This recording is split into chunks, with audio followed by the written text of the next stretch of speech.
সারাদিন বাড়ির মধ্যে থাকতে থাকতে অনেক অসহ্য লাগে। এজন্য আজকে বিকালে একটু হাঁটতে বের হয়েছিলাম। এই জায়গাটা আমার বাড়ির পাশেই।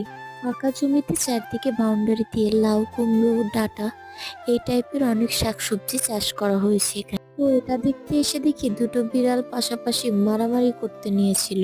অল্পের জন্য ওদের মধ্যে মারামারি বাজে নাই।